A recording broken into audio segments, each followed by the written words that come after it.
Hi Ellie, so today I'm going to be preparing a series of journal entries, and I'm going to conclude by summarizing these journal entries into a ledger. And as a first step of this task, I'm going to be showing you a list of transactions that I have over here. So here I have in this PDF a list of transactions made, and as you can see, this column here, the docket number column, this basically shows the docket numbers which indicate the serial numbers of these transactions made. The date column specifies the dates on which these transactions were made. The transaction section here, the transaction column, it specifies the exact reasons why these transactions were made.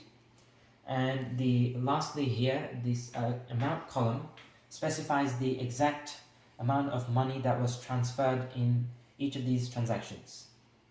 So we can also see here that there is a list of invoices, but we can see that there are some invoices missing.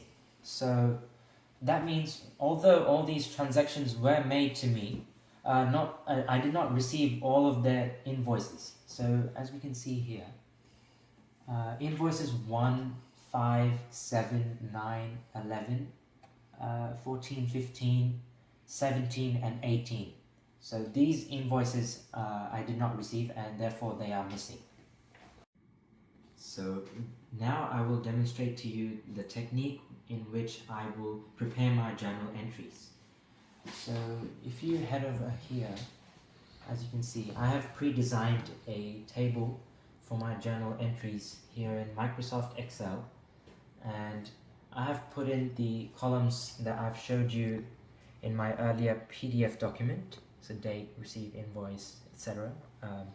So now I will just pop that open here to the side, and I will start with the date. So I will input my first transaction here in this row.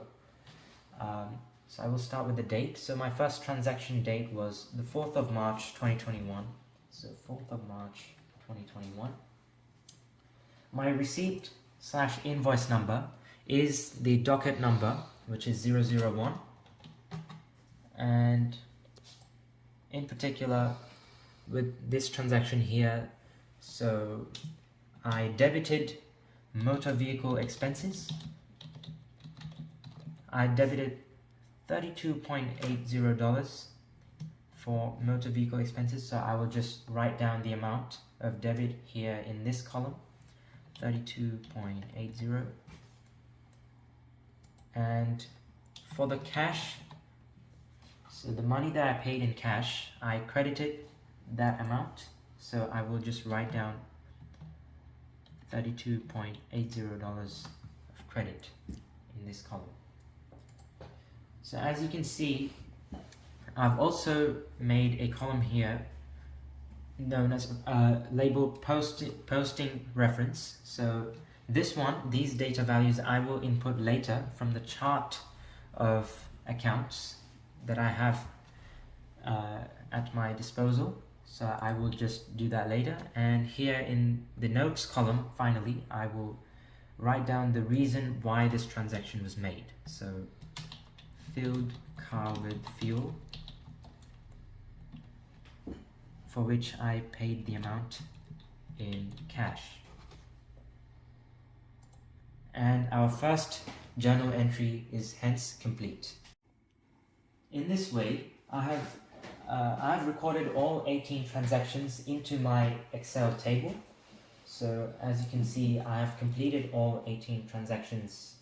I've recorded them nicely into my Excel table. So I will just show you another example of the transactions that I recorded from my PDF document. So here, as you can see, the 9th transaction, which was made as shown on the PDF document, it was made on the 13th of March 2021. So I put the date into the date column here, into cells 26 and 27.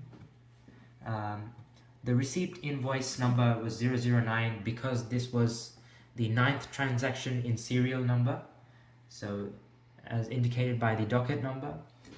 In particular, this transaction consisted of debiting $11.50 for stationery expense, and the amount was paid in cash. The amount was credited as $11.50, as stated here in the amounts column in the PDF document for docket number 9.